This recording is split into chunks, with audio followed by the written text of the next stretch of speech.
Welcome to Glorious Batafogo, the only place on the internet that brings you Alvinegro news in English.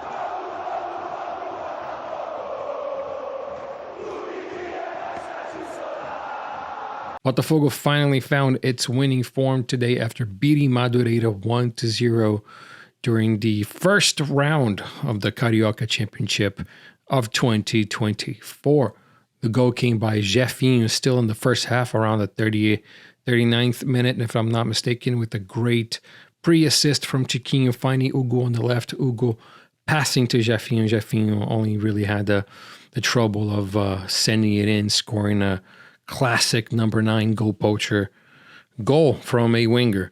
So very good. Jeffinho kind of played a second striker because Hugo came more on the left as a winger. He was, just straight up and down the line there on the left side, making Jeffinho kind of drop and playing almost an attacking trio with Eduardo, Jeffinho, and Chiquinho. Botafogo played in a 3-5-2 formation with Danilo Barbosa as a right center back, Lucas Alte as the front center back, and Alexander Barbosa as a left center back. We saw Marlon Freitas, we saw Cheche, we saw Eduardo, Vitor, Jeffinho, and Chiquinho Soares complete the starting roster there. Marlon Freitas got some boost from the crowd due to his poor performances at the end of last year, also during some behaviors that he demonstrated on the pitch at the end of last season. Marçal,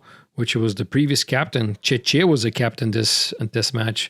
Marçal came in the second half and also heard some boos coming from the stands, which there were about 7,000-ish supporters there at the Newton Santos tonight, which is a very, very small number compared to the 40,000 that we saw there at the end of the season. Botafogo finally ended its 11 matches streak without winning a single match.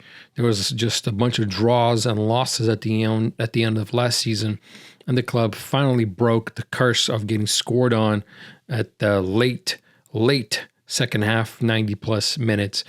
Although it had almost happened around the 80th minute when the Madureira striker hit the crossbar and then the ball came back to him and Gachito made an incredible save. Some highlights of the match, I want to say, when it comes to the players, Chiquinho Soares had a great game. Jeffinho had a great game.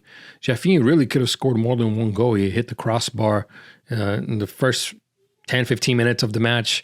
And then Jeffinho had some opportunities to take some shots. He chose to, gave a pass instead to give an assist where he could have just shot on goal. And it happened to other players as well, trying to be really too nice to their teammates, trying to get them to get the goal. Instead, they could have just had the shot on goal themselves and even potentially scoring the goals.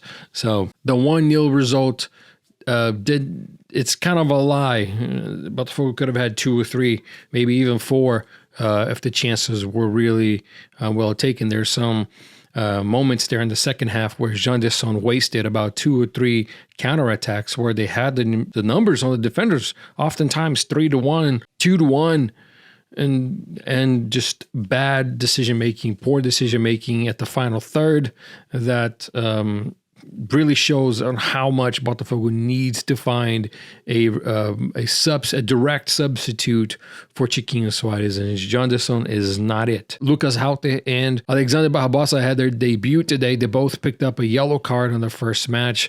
Very arguable yellow cards, must I add, but yellow cards nonetheless. We saw some good playmaking from Barbosa, a player that was not scared to try things, especially on the defensive end, which is a place where you have to know what you're doing before you do it.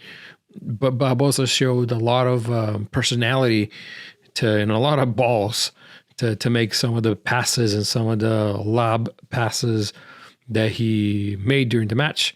But nonetheless, a good performance from both center backs. An amazing performance by Gachito Fernandes that certainly, if he had not made the saves, Madureira would have won this match by 2-1 because Botafogo did not score their chances. The players did not score their chances when they had the opportunity. And then when the Madureira players tried their best to score. Gatito was there to make at least 3 miracles. Seeing the good form that we want to see from Gatito Fernandes, and to really put some of the supporters at ease about who's going to be our goalkeeper, our starting goalkeeper in 2024. And if Gatito maintains this form, then I will have some peace of mind when it comes to the goalkeeper, at least. I got frustrated with Janderson and Matias Segovia. Matias Segovia, for some reason, he would face a defender one-on-one. He would cut to the left and then cut back towards the defense, where he needs to be dribbling towards the goal, towards the line. Dribble down the line. Don't go back or back to the middle. It's almost an elementary, it's a fundamental skill that you need to know, you need to have.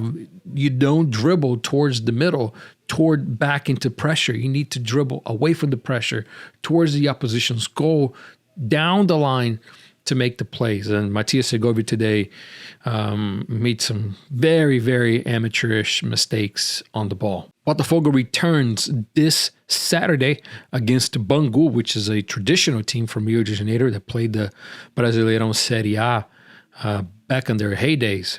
The club is a shell, an empty shell of the club that it used to be once upon a time. But Botafogo will play Bangu, which lost the first match of the Carioca 24 to Portuguesa. They will face Botafogo at the Newton Santos again. This match will be at 1 p.m. U.S. Central Time, and Brazil 4 p.m. And the rest of the times will be there on the screen for you to see. Botafogo is expected to debut Savarino for the supporters in the press conference tomorrow. It should be, according to Mazuco, Savarino's press conference should be tomorrow. Manafá should arrive at the club to do all of the exams tomorrow and the physicals tomorrow, and probably get his press conference probably next Monday.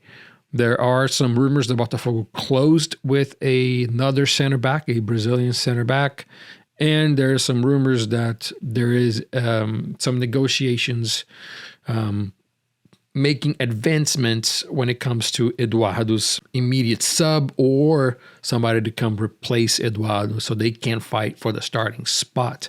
But I think after today, we all know that Chiquinho Soares is in desperate need of a substitute that is going to be at least above the level of the ones that we have available in our squad today. That is it for today. Don't forget to like and subscribe. Don't forget to share this with all your friends. Leave a comment. What did you think about the match? Who did you think was the best player of the match? And who did you think had the most disappointing performance of tonight? Whether you're watching this on Thursday or on Friday.